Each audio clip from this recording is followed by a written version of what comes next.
Good morning, ladies and gentlemen. We will call the Frontenac County Council meeting for November 17th, 2021 to order.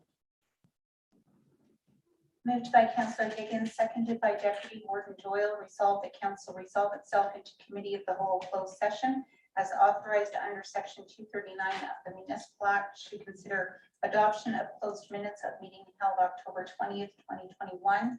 A position, plan, procedure, criteria, or instruction to be applied to any negotiations carried on or to be carried on by or on behalf of the municipality or local board as it relates to the Ontario Health Teams. Labor relations or employee negotiations as it relates to attendance management. Advice that is subject to solicitor-client privilege, including communications necessary for that purpose, as it relates to a request made under the Municipal Freedom of Information and Protection of Privacy Act for legal opinions provided to council and received by council in closed session. And advice that is subject to solicitor-client privilege, including communications necessary for that purpose, as it relates to a legal opinion regarding the issue of bankruptcy or insolvency of a municipal services corporation. Any comments? All in favor? Carried. Morning, Fran. Good morning.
Live.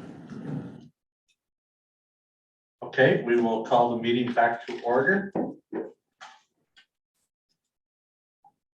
Moved by Councillor Smith, seconded by Councillor Martin. Resolved that council rise from committee of the whole closed session without recording. All in favor? Carried. Is there any disclosure? Is there any disclosure of pecuniary interest in the general nature thereof? Unrecorded. Adoption of minutes. Moved by Councillor McDonald, seconded by Councillor Rebel. Resolved that the minutes of the regular council meeting held October 20th, 2021 be adopted. Any questions? All in favor? Carried. Moved by Councillor Martin, seconded by Councillor Higgins. Resolved that the minutes of the committee of the whole meeting held October 25th and 26th, 2021 be adopted. Any questions? All in favor? Carried. No deputations. No. Then we are going to move into committee of the whole. Moved by Councillor Smith, seconded by Deputy Warden Doyle, that council adjourn and meet as committee of the whole council with the Deputy Warden in the chair. All in favor? Carried. Thank you. Okay, first up, we have CAO Kelly Pender with his monthly report.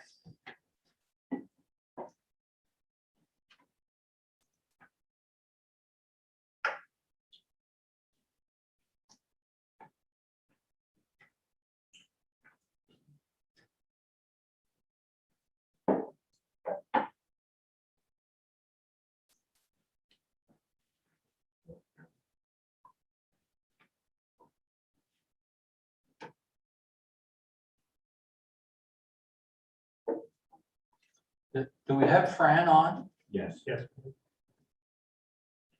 We haven't forgotten you, Fran. Here, We're just getting the presentation out. It's up now. I won't let you forget me. No comment. Thank you, Deputy Warden. Appreciate the opportunity to present our monthly report, and we'll, I as think you usual, need your mic, Kelly. there we go. Appreciate the opportunity to present the monthly report, and as usual, if there's any questions, please ask, and if there's anything we need to follow up with the council, we'll definitely will. A number of meetings over the last month, in particular, a lot of meetings with respect to long-term care, both with the Wards Caucus and with the province of Ontario. We'll talk in a moment. There is a staff report about the changes to the Long-Term Care Act that are going to affect this council and staff and change dramatically probably the way that we're going to be doing business with respect to that. And a big thank you to the Procedural Bylaw Review Committee who continues to meet and provide input. And have another few meetings scheduled, and we should have a report back to you. So at the Warden's Caucus meeting, we had our CAO's planning meeting last Friday, and are getting ready for the December 3rd full Warden's Caucus meeting, which we're hoping will be live in Kingston, our first live meeting since March the 13th of 2020. Fingers crossed. So I just said this morning, I'm nervous. yeah, the biggest part of that, of course, is getting ready for the Roma and for delegations. And again, long-term care is going to continue to be at the forefront, and the meetings at Roma will be the end of January next year. Eastern Ontario Leadership Caucus was actually last week. I changed it on one slide and didn't change it on the other. And it was an opportunity for the board to do a strategic review of the 2019 strategic plan. Eric Lockhart graciously facilitated the session, did a wonderful job using the Queen's decision-making model. If you've ever been to a meeting where Eric is convening, he does a masterful job of making that work. So we should have a report back from Eric I just got a draft yesterday. Oh, thank you. Just reviewing it and sending We should get a draft yesterday. A number of different provincial matters, and I won't go through them. They may be more applicable at your township. But I just want to provide you with a bit of an overview, and Susan has a report for you on the regular part of the agenda, Report 101. The new act will address a number of different issues. It will entrench the 4 hours of care, which is something that this council has been advocating for, as well as the Eastern Ontario Wardens Caucus and EMO.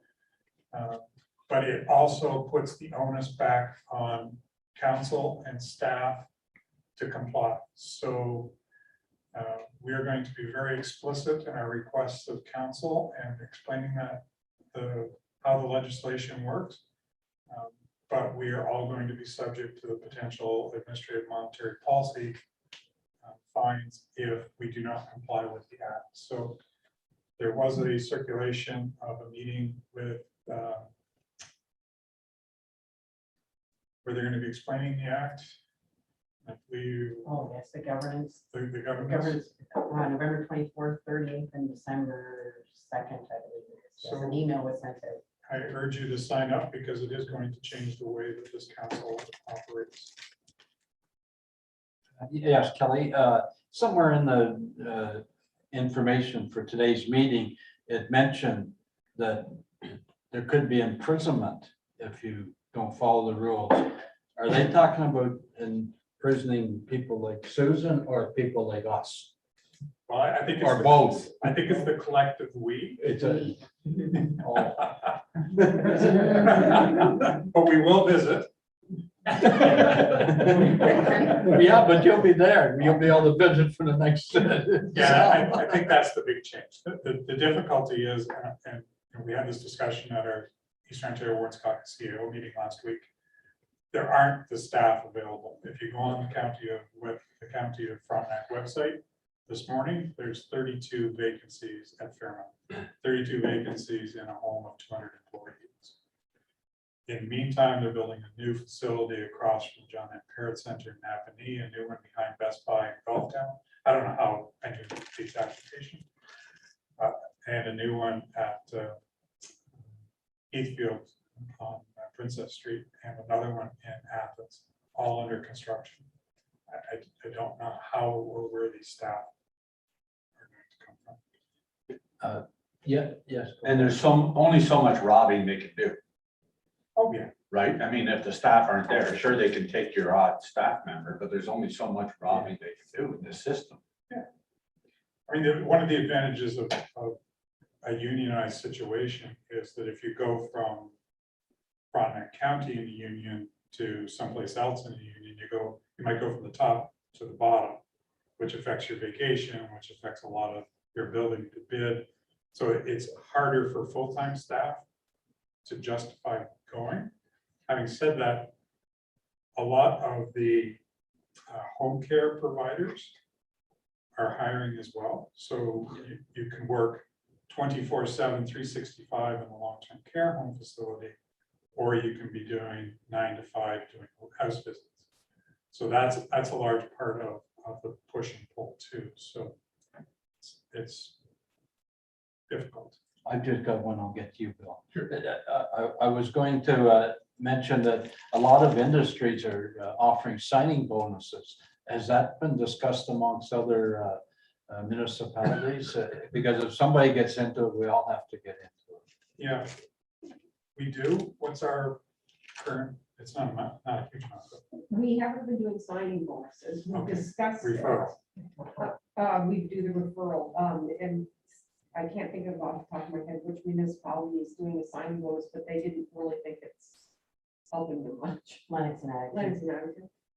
Yeah, But it's okay. not a, Yeah, the dilemma really is, once one gets into it, we all have to get into it. So, mhm. and then like Ron said, there's only a certain pool, so. Bill, you've got the floor. Thank you, Edward. Kelly. Kelly, do the rules of engagement in regard to only being allowed to work in one site at a time apply to private providers of care? They did, but it's been lifted. The As long restriction as has, you're fully vaccinated, you can work in more than one. I didn't hear. if you're fully vaccinated, you can now work in more than one, but did apply to all long-term care homes. Okay, thank you. So good things coming, but expect a rocky road in terms of the implementation. This is where we're at. Roma is January 23rd. We're hoping to do a joint delegation with Leamington and Addington with respect to Ontario health teams. Leamington and Addington will be putting in a request, and as well, the Eastern Ontario Wardens Caucus has put in a request, the same position that counties and regions should have a place at the table for OHTs. And that request us to meet with Minister Christine Elliott. Correct, yes. The climate change municipalities, we operate buildings and we drive vehicles is going to have a significant effect as well on how all this gets rolled out. We all have to have plans to meet the requirements by 2049. So it's going to be a difficult task for many municipalities. The tender did close for the front foyer. I did send a letter out to council. The original estimate was between 200 and 250. The bids came back at $500,000, so essentially double. Couple of issues, short timeframes, because we had to meet a grant requirement, which has subsequently been extended. And the fact that it was a small project, but it involved plumbers, electricians, drywallers, just put every trade on site in a very small location with tight timeframes. So we're working with the architect to get the bid document together for early in 2022. Hopefully closing before the end of February. So we'll be back with the bid prices to county council shortly thereafter. We're hoping that that is the best possible window to go to market. They're looking at a 12 to 14 month construction window. So we've worked through a number of different phasing options with the architect. Obviously, the best thing would be one contractor comes in and has free run of the place. But there are some easier ways that we think we can do that, still maintain a presence on site. We need to maintain, for example, IT, all of our infrastructure is just outside the store. So we'll be working with the architect to finalize the phasing plan, and we'll be bringing that back to county council as well. So bottom line, we didn't award the contract on the recommendation of the architect. The contractors have been notified. The grant deadline has been extended. Thank you to our Cracker Jack finance staff and Kathy Shaw in particular, who manages all of our grants. She's amazing. And we'll include the foyer in a larger project. Hopefully move in dates late 2022, early 2023, depending on the phasing option. From a phasing standpoint, I think both ourselves and Katrina from the Conservation Authority will sacrifice inconvenience for dollar savings.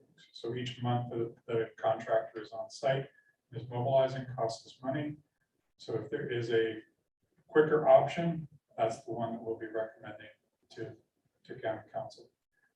It will be more disruption for staff, but it won't mean significant cost savings on the overall project. That's a question, please. Go ahead. Kelly, you mentioned occupying other space. Are you talking on site here for the other space, or are we looking at rental of an office building somewhere or something? There's a couple of different options. So we just had recent experience in terms of deploying staff to remote locations. So that can happen for a lot of, for example, finance staff. But there are staff better off being on site.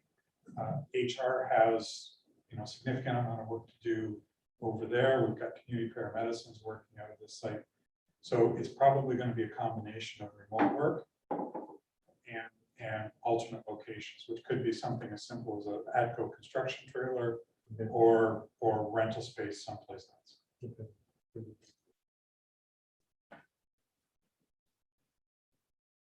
So staff vaccine update. All paramedics, active paramedics are currently vaccinated, all admin staff. We do have, the province has extended the deadline if you've received your first vaccination in long-term care to December the 13th. So we still have a couple of people on the bubble there, but hopefully by the end of it, I'll be vaccinated. Well, by the end of it, all working employees will be vaccinated.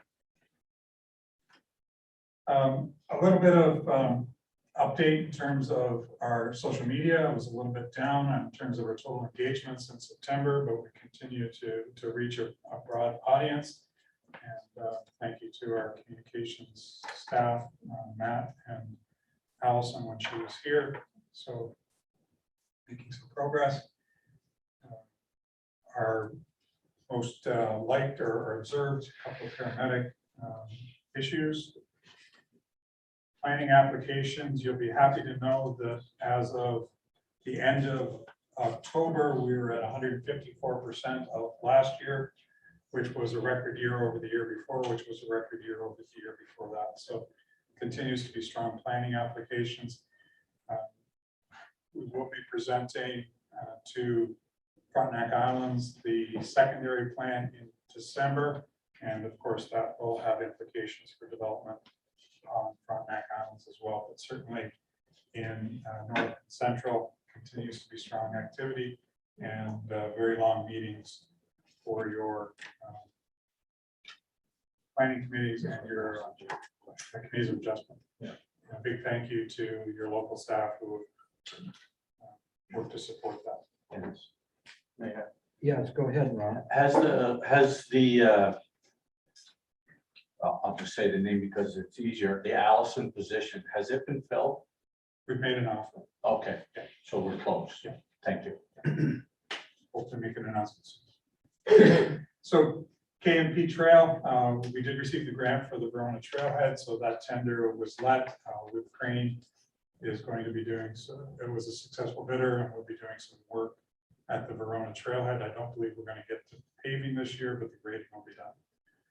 And thank you to the granting agencies who support this worthwhile project and continue to track usage. And of course, we see a little bit of a slump in the fall, but we'll see a big pickup in the winter as snowmobilers become more active as well. So just a bit of an HR update. Managing in the unionized environment training, I work with Fairmount Management on scheduling changes for PSWs, which has been a long-standing issue. And Susan and Alex have been working along with Barb and the HR staff to come up with better scheduling, which is part of the retention problem for PSWs. So we hope to have that resolved. 447 postings through to, and this was produced last Friday, and coordination with administrators regarding the manager of environmental services.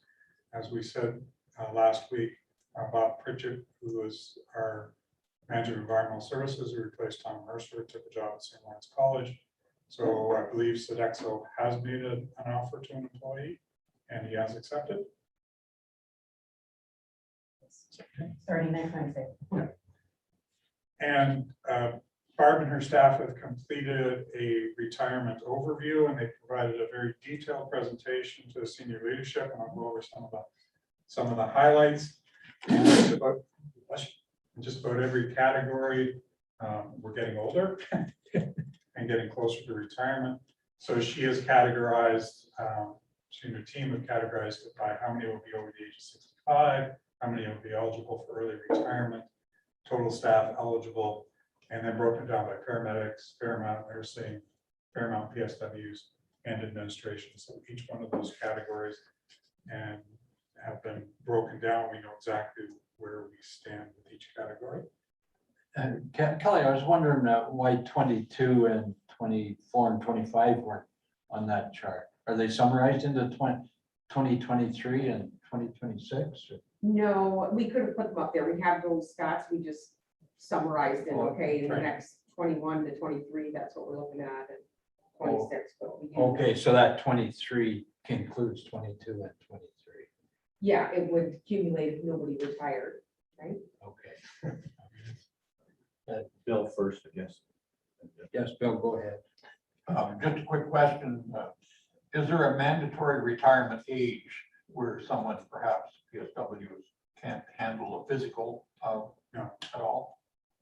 The mandatory retirement age ended 10 years ago, or? Quite a while. A long time ago, yeah. Mr. Warden, you have the floor. I know that we've all seen these charts for a long time, but as you add young people, I know you can always say, oh, by 2026, there's going to be 18 people retired. Sure there are, but maybe we've added 18 at the other end. So I find it's kind of a little bit of a misleading number. Hopefully you're promoting people within. Hopefully there's young people coming on. So I know it's going to happen, but it's not like these positions, you're never going to fill them just because people are retiring. So I find that a little. Yeah, and I think that when we dug into the figures, so for example, paramedics, we've been hiring a lot of younger paramedics. So the average age is actually dropping a little bit. So the numbers will bounce around. This is essentially a snapshot of today and a projection of tomorrow. But obviously, as you're hiring, you're replacing somebody that's 60 with somebody that's 30, you're going to drive the numbers down.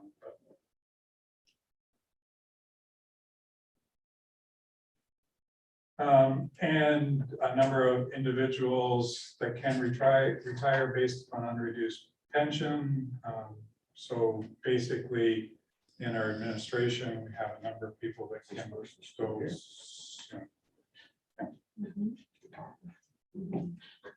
Staff updates, Tricia Marxell, who was our administrative clerk at Fairmount, took a job, another job and left us, and we really are going to miss Trish. She did a number of jobs for us. Her last job was scheduling, which is a wonderfully difficult and interesting job, but she has been replaced by Jasmine, who you probably met at the front door. And she's been working at Fairmount since Monday. We boarded her today to help out with the meeting, but we really wish Jasmine all the best, and we're going to miss her here because she's a wonderful asset here as well. And have we replaced Jasmine yet? No, there's a posting out for that, so there'll probably be some internal shuffling.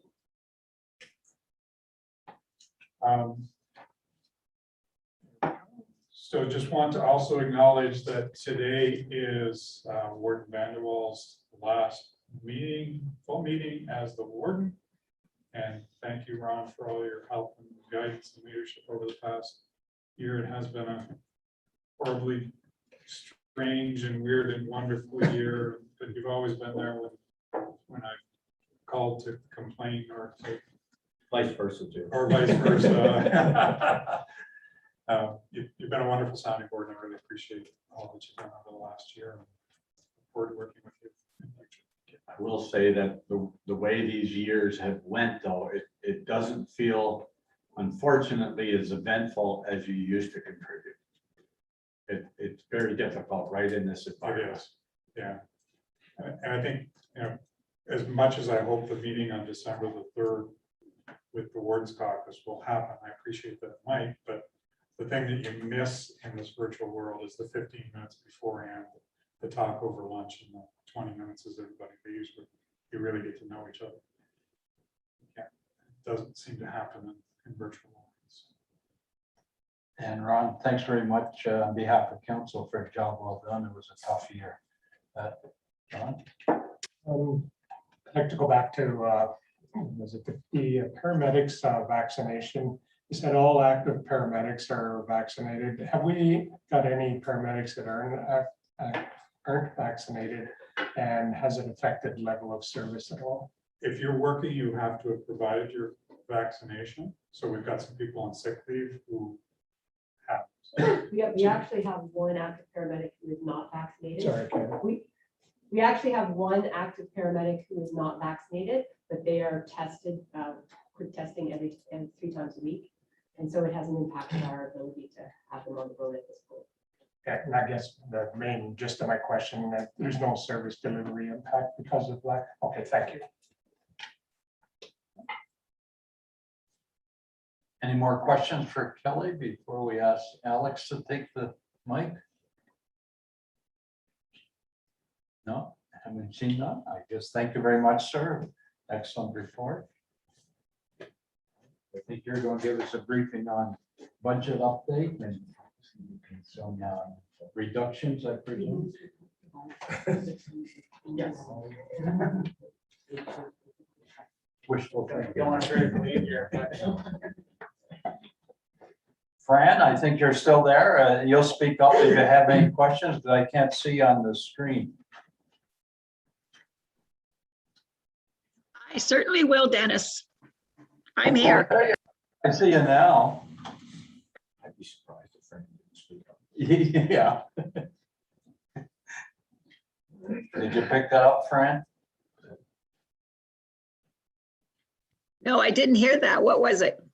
Well, I won't say who, but somebody mentioned you'll definitely speak up if you've got something to say. I think most of you know me by now.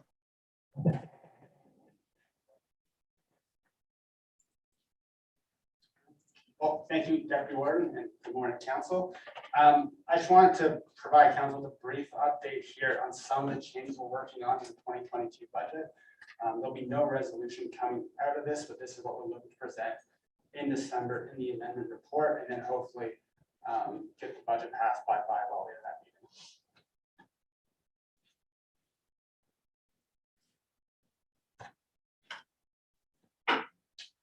Okay, so coming out of committee of the whole, the general sense was that the service levels proposed were fine, but there was some direction to lower the levy and look at how we might be able to do so.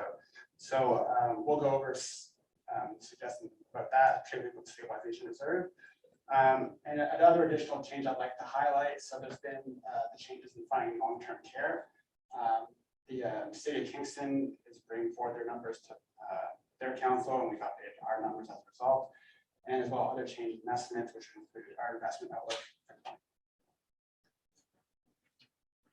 All right, so for stabilization reserve, there was a report that went out to council that updated council on our projected reserve balances. I'll highlight the stabilization reserve here. So within our reserve policy, our target is 15% within a band plus or minus 1%. So as of right now, our projection would have a balance of 14.1%. That would allow us enough room to fund the portion of the stretcher auction amounts from the stabilization reserve. I think I said before, I'm recommending that, but since it's not recurring immediately the year after, it's something we could do and we remain at the target. So we'll be going forward and putting that as a budget amendment, council's amenable to it. The caution I do have to provide is that we would be at the low end of the target. So pending any future surpluses, we might not have that lever to pull in future years. In terms of long-term care, I think Charlie probably gave most of the update in his briefing.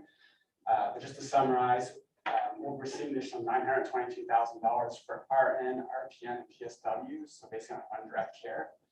Additionally, we received $173,000 in 2022 to support allied health.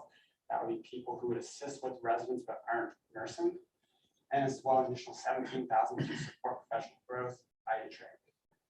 So the change coming to the budget as a result of that is that we'll be any new staffing will be offset by the revenue coming forward. The only change to the budget will be there is a 0.4 FTE or full-time equivalent recreationist that we are going to fund municipally. That's going to come out of the allied health envelope. So again, a reduction in municipal contribution. Yes, Councilor Higgs. Is this funding that you're mentioning here, is this going to be reoccurring? Is it, you figure on this every year? Yeah, so that's going to be reoccurring, and actually they're going to increase that funding as they phase in the 4 hours of care. All right, so just a quick summary of the changes. So City of Kingston, in terms of the loss in POA revenue, that would increase out by 0.25%. That's partially offset by the lower costs at the bottom on the expense side between social housing and social services. Additionally, our investment income is projected to only increase by 10% relative looking at last year, so we'll get a pickup in revenue there. And as well, the impact of the recreationist and the stretcher option amounts based on sales reserve. Net impact, bottom line, that would reduce our levy by 0.2%, which if we roll that forward to what we presented originally, that would bring the total draft budget levy down to 3.98%. The point I'll make is there's still some changes that could flow through. We haven't gotten a final number from the health unit yet. The city has, their figures are still in draft, so that could change as well. But kind of coming out of the deliberations of the community as a whole was just finding either any comments on what's presented here, because otherwise that would be what's presented in the budget amendment report in December.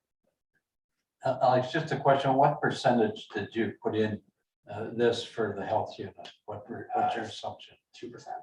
2%. Yes. I need some help understanding.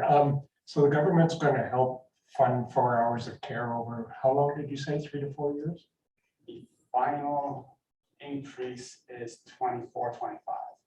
So when that funding stops, what's the impact to the county? Because there's going to be all of a sudden a dry up of funds to support that 4 hours of care. How do we compensate on our levy or our reserves to address that? So I believe the intent that's going to be ongoing. So they'll basically get the system-wide average for 3 hours of care after 4 hours of care. Once that 4 hours, that final amount will be ongoing from there. Now, whether that's inflation adjusted or not, we haven't gotten any direction on that. I need help for this simple counselor mind to mind. So we're funding for, let's just say that maybe it's 8 more employees. I don't know the number. Let's say the funding provides 8 more employees. When that funding stops, it now comes back to the county to fund those 8 positions. How do we? The intent isn't for it to stop. So I'm going to throw ballpark numbers out here.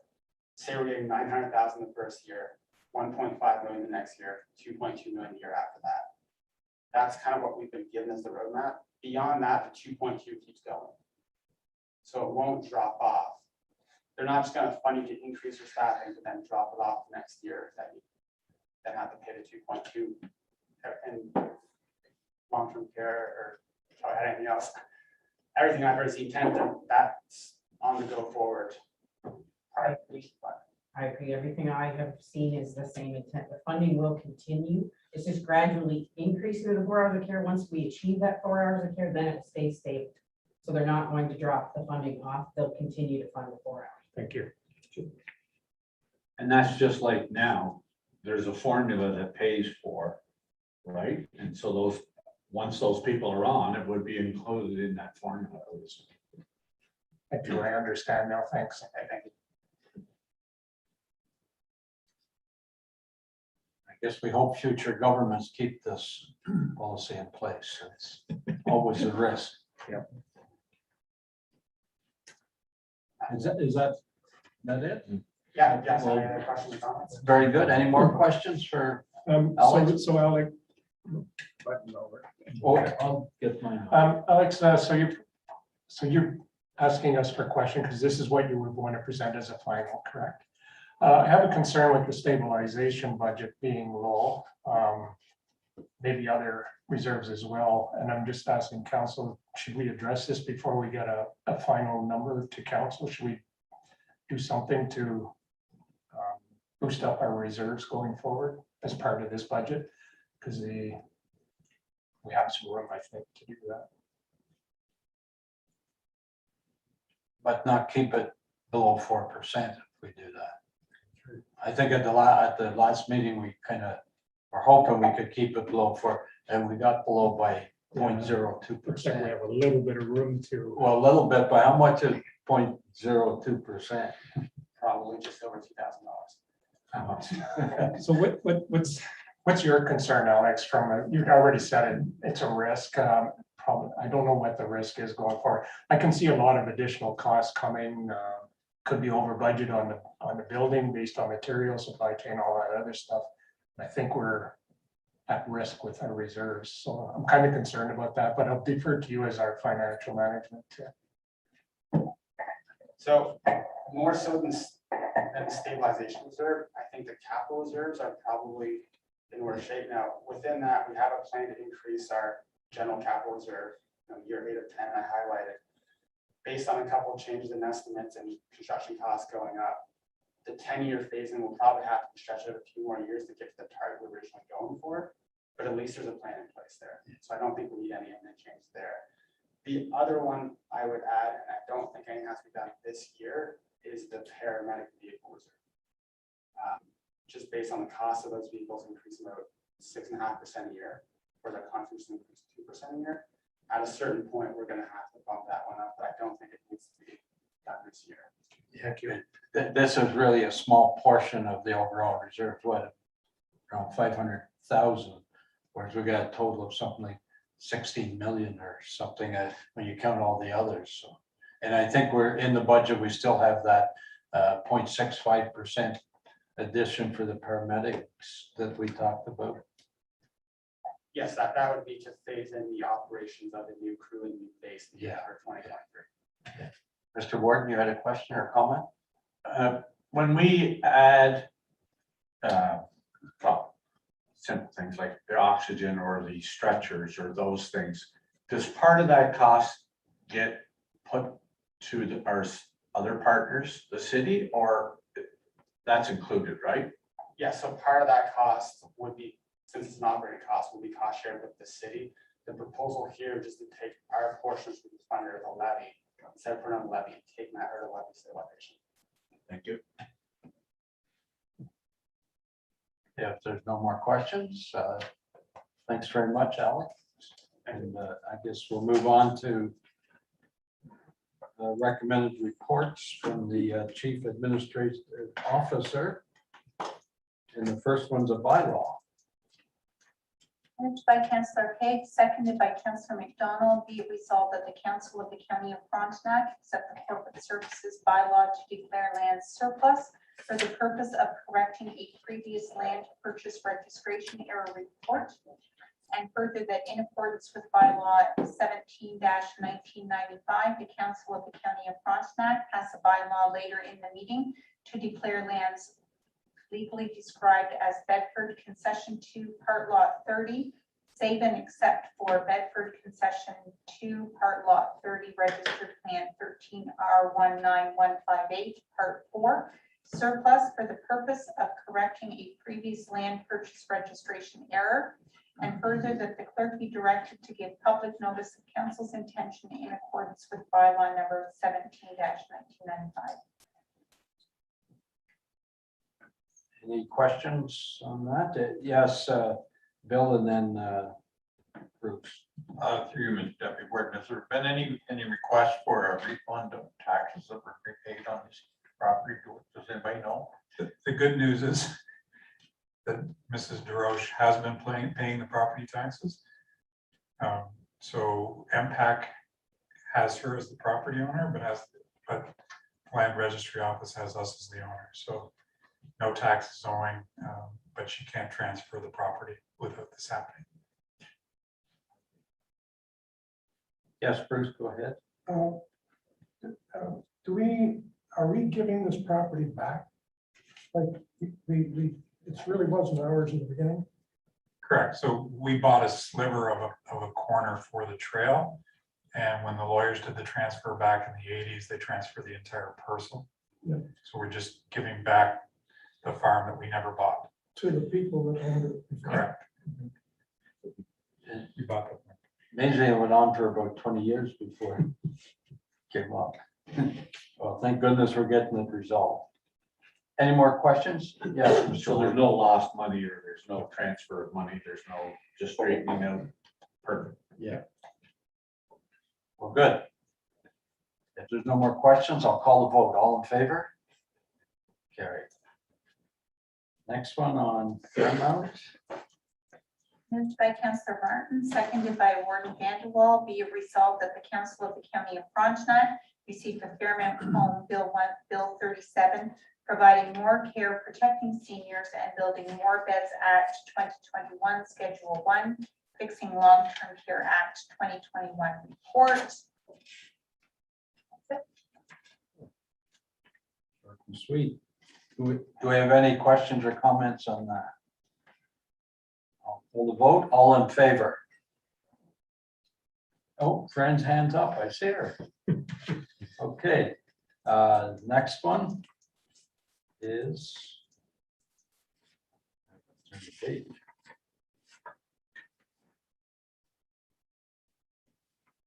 Fairmount Home again. Moved by Councillor Higgins, seconded by Councillor Smith. Be it resolved that the Council of the County of Frontenac received the Fairmount Home Funding 2021-2023 report for information. Whereas the province of Ontario provided the County of Frontenac with a long-term care funding announcement for Fairmount Home on October 22nd, 2021. And whereas the funding announcement will permit the county to accelerate our priority to achieve an average of 4 hours of care and enhanced allied health care for home residents.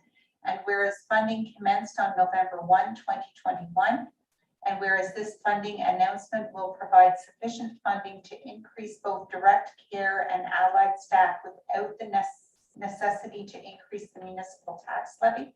And whereas the province has committed to continue to increase funding in future budget years between 2023-2025, resulting in the need for Fairmount management and human resources to develop a comprehensive staffing plan. And whereas there is an urgency to commence hiring decisions due to the shortage of healthcare personnel, and in order to demonstrate to the province our continued commitment to the improved hours of care model, now therefore the Council of the County of Frontenac direct Fairmount management to immediately commence hiring of long-term care employees in order to maximize the provincial funding, and further that such hiring not impact the municipal levy for 2022 or subsequent years, and further that Fairmount management provide County Council with an update as early as possible in 2022, including plans for the hiring required in subsequent years in order to achieve the provincial target of 4 hours of care. Thank you. Any questions or comments? And Minister Elliott had a webinar yesterday, and I watched part of it, but I got frozen out. And I waited in the waiting room for the rest of it. I understand you did too, Kelly. Susan, was there, she talked a bit about this that I heard, but was there other messages she had? No, it was a very short presentation, very short. I haven't received a link to it yet, but I'll be happy to forward it to everyone if you'd like. Yeah, before that, and I think it was more getting ready for the election. Yeah.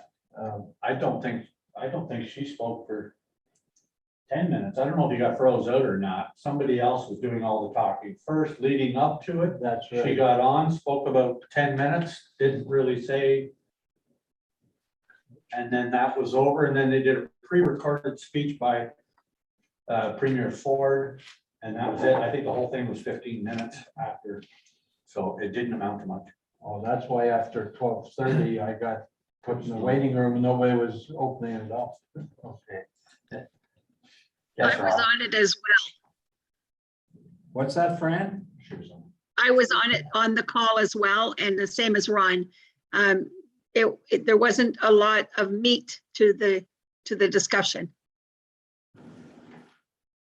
This question for, I guess, staff is, this is all fine and good. We're gonna get funding, but I'm seeing reported we can't even cover leaving employees. How are we gonna get to 4 hours level of care if we can't get staff? The first question. Second question is, if we can't get to the 4 hours of care because we can't get staff, does that funding roll over to the next year? I guess is my question. So if we can't hire staff, we lose the funding? That's correct. There's an annual reconciliation, and if it's not utilized within the year, it's recovered. So what's your confidence level that we can get staff and get to 4 hours of care by the provincial deadline? We've certainly been doing well with the success that HR has had, and we're looking at different initiatives, participating in sessions on how we can make Fairmount stand out as an employer And signing bonus was a great example that Dennis mentioned as one of the items that we're looking at. So we're certainly looking at different initiatives to bring Fairmont up to the forefront for the healthcare workers. Thank you. And there is a lot of training going on at the colleges for PSWs at least. I don't know about the nursing Nurses as well, As yes. well, they're yeah. Providing so extra that positions. in the province it's put extra funding there. So hopefully it all comes together. One more. Just a follow-up question for Barb, probably. Are we looking at international recruiting versus just local recruiting? Because of immigration, obviously, is going to have to be the route to go. Yeah, that's a great point, and funny enough, I just had that conversation with one of my staff last week that we need to start looking into the process here, because to be honest, I haven't had to do that for many, many years, bring people from other countries. But we're gonna start looking at that process, see what the costs associated with it would be, probably connect with a partner like Keys, because they quite often get new immigrants coming in, and we do have a relationship with Keys now. And make sure that we're at the forefront again with new immigrants coming in that are looking for positions and that kind of thing. Councillor McDonald and then to you, Jerry. Thank you, Mr. Chair. I'm interested to know how, in actual fact, you go about recording 4 hours of care per patient. Can you just give me a quick, real synopsis of how do you keep track of time to arrive at 4 hours per resident per day? So we just obviously look at the residents and they're in the home and what hours of care are provided by our PSWs, our RPNs and our RNs who are scheduled every day. The biggest factor is it's based on paid hours, not scheduled hours. So when you have staff who call in sick or who have illnesses, it's based on, can you replace those staff? I think that's going to be the bigger factor. Is you plan to schedule to meet the 4 hours of care and ensuring that the staff are there to provide that. So it's something we'll have to monitor throughout the year. Thank you. Councillor Martin. Oh, that's nice, Mr. Martin. So one big comment, I went to visit one of our cohorts from the political scene and in Pine Meadows, and I got the impression that most of the staff there are seniors looking after seniors. So then I asked around, and apparently they've got an outreach program where they're looking for people who are retiring, because we are a retirement community, are retiring back there for anybody with medical training. And that's the result. So their solution, I think, is a short-term solution, and I wouldn't want to see us go that route because it won't hold up over time. Just a comment. Thank you. Thank you. Any more comments before we call the vote? Having seen none, I'll call the vote. All in favor? Carried. Too late. Well, no, I don't have a question on that. That's why I waited till the vote was over. Oh, okay. I was wondering when, I should have asked it before, when Mr. Pender was up there talking about the reconstruction of the offices and that. Has there been any talk or long-term thinking that they would be still maybe looking at Fairmount to expand? Because I know if we're going to debenture money, maybe it would be better, and maybe the two are separate. Maybe you can't fund them both the same way, but I didn't know. I know there was talk about it once and I haven't heard anything. As part of the first round of municipal modernization funding, we set aside, I believe, $70,000 to look at the home to decide whether it was best to renovate or to blow it up. But obviously during the pandemic, we haven't gone there yet, but it's still on the work order list. I think I saw in one of the reports today that it was 2054 before you were going to blow it up. Yeah, and there's two different things. You know, the engineer says, what's the average lifespan of a building? And the Ministry of Long-Term Care says, what's the average lifespan of a long-term care home facility? And engineers go on 50 years and the ministry goes on 25 years, and our 25 years is coming up. So there are, yeah. Yeah, and Alex has a comment. So the 2054 was the original estimate from the 2014 estimate on the capital reserve requirements. The 2054 is probably a pretty ambitious target. Now just being highlighted, if that happens, move forward, you're gonna have to put more money in reserve earlier. And you mean ambitious that it'll last that long Without major redevelopment. without major, yeah. Okay. I'd like to comment that I don't think I will. So 2054, but let's be optimistic. And I know I won't. Could be. Alex and me. Yeah, I like so. Susan, Gail, maybe, yeah. Oh, I'm offended. Well, your name was on the other list. Somebody made an error. Oh, I thought so. I'm gonna ask that, but it was appropriate. Okay, we're moving on to the communal services. Did we do that? Oh, yeah, we did that. Yes, yeah. So, there you go.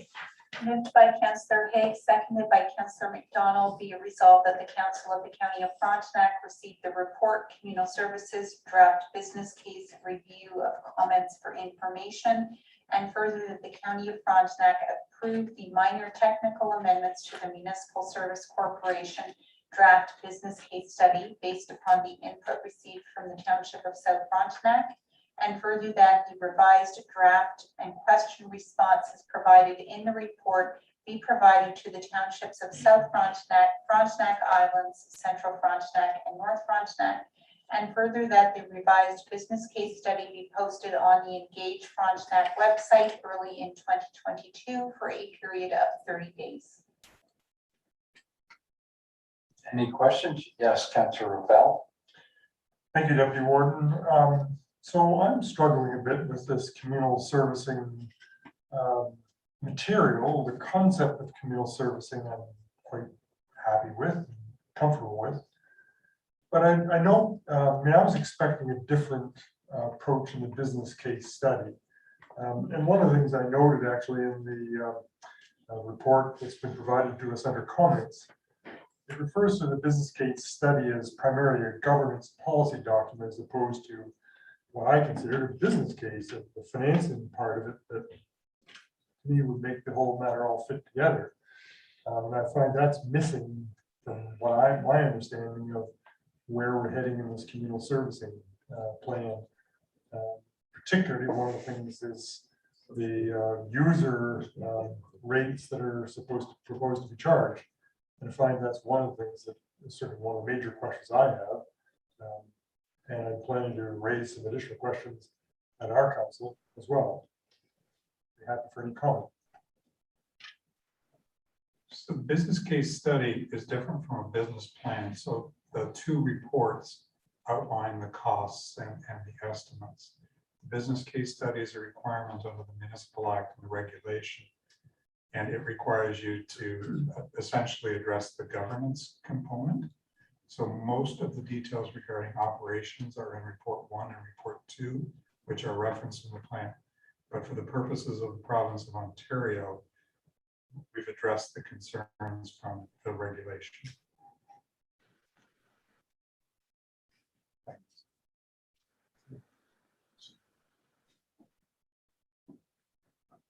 Councillor Higgins, I think you had a question and comment. Thank you, Deputy Warden. Couple of questions. One is there going to be a public meeting on this, or is it just public consultation? Council's decision. At this point, the recommendation is that after South Frontenac reviews it, that it be posted for 30 days. Those comments would come back. Council could decide to have another public meeting, could decide to defer it, could decide to send it back to staff for further information. So that's to be determined. But the way the current motion sits is after South Frontenac reviews it in December, that it would be posted on Engage Frontenac in January. Okay, so that's a little different from what the resolution reads. This resolution says we're going to be posting it for 30 days after this meeting, but it has to go back to South Frontenac first. They haven't approved it yet, have they? What they've done is providing comments. What the report does is address those comments and make those changes.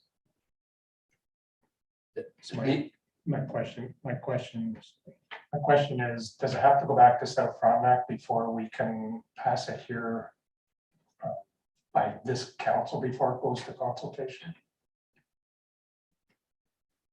Yes, because, well, you could defeat the proposed recommendation, in which case the previous version of the business plan would have to be dealt with. Or you could approve it, it would go to South Frontenac, and subject to whatever further input this committee has would be posted. I would like to recommend we wait until South Frontenac approves, so we know that all 4 townships are on board.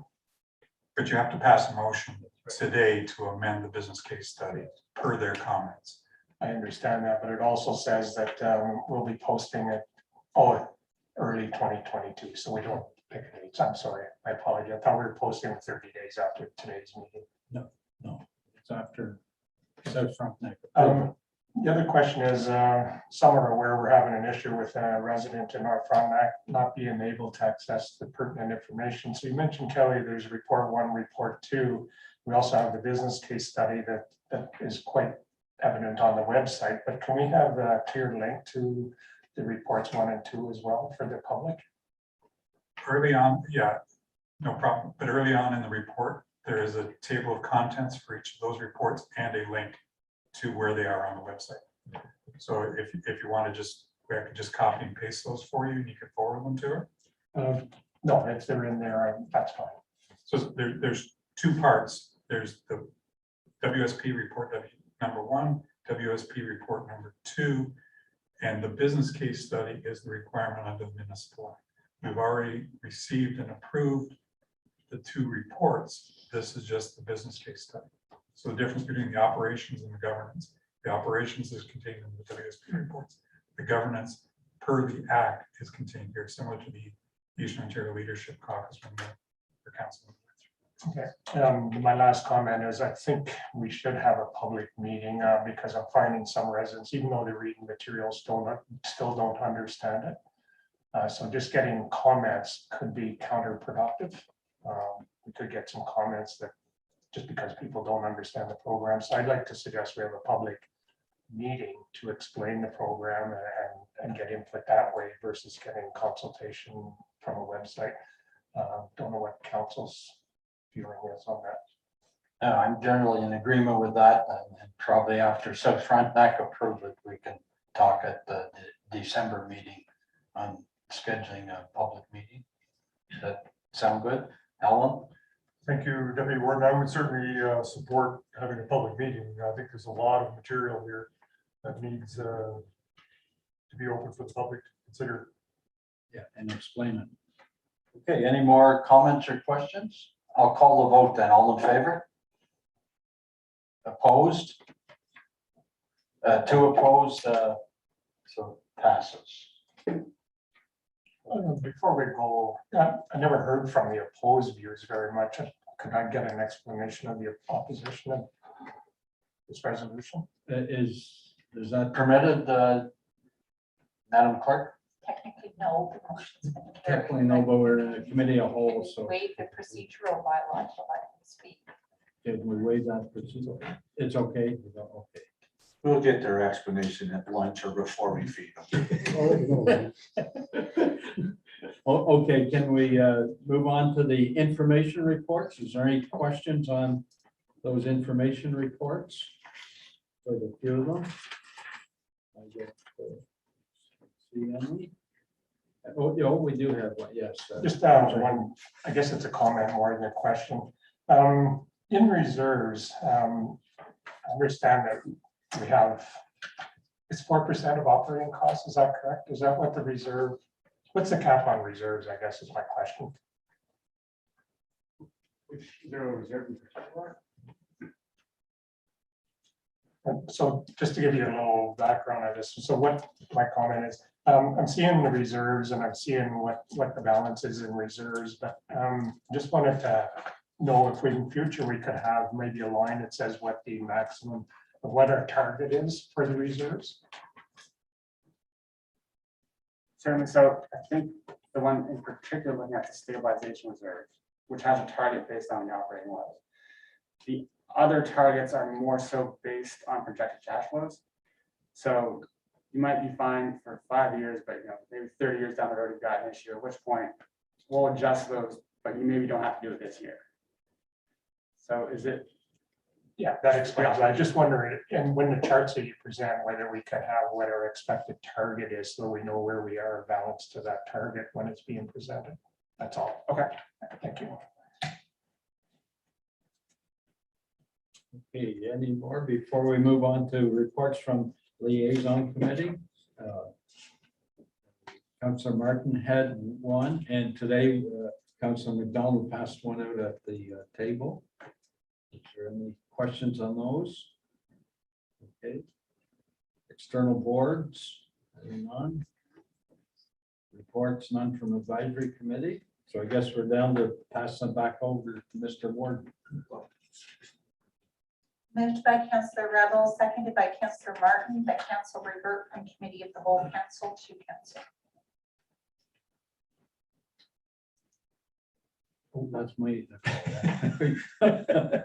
All in favor, duty. I thought I was finished. Go Thank ahead.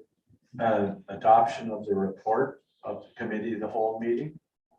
Moved by Councillor Higgins, seconded by Deputy Warden Doyle, that the report of the committee of the whole council be adopted and that the necessary actions or bylaws be enacted. Any comments? All in favor?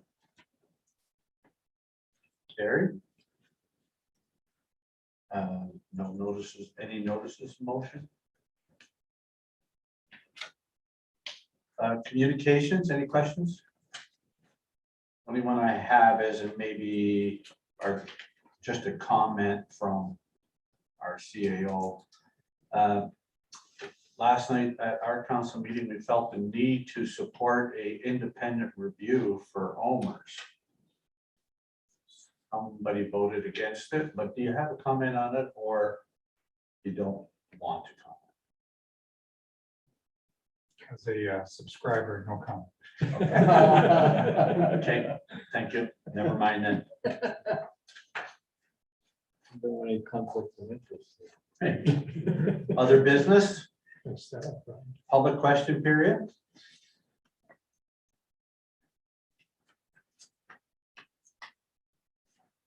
Then we will move to bylaws.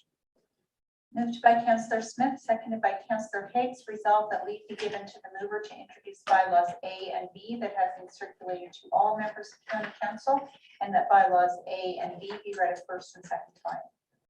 Any questions? All in favor? Carry. Moved by Councillor Smith, seconded by Councillor Higgs, resolved that bylaw B be read a third time, signed, sealed, and finally passed. All in favor? Carry. Moved by Councillor McDonald, seconded by Councillor Rebel, that the meeting hereby adjourn at 10:32 a.m. Now, what do we do? No, all in favor? Carry. Meeting adjourned. Well, I guess we checked for your shipment from Sandbank.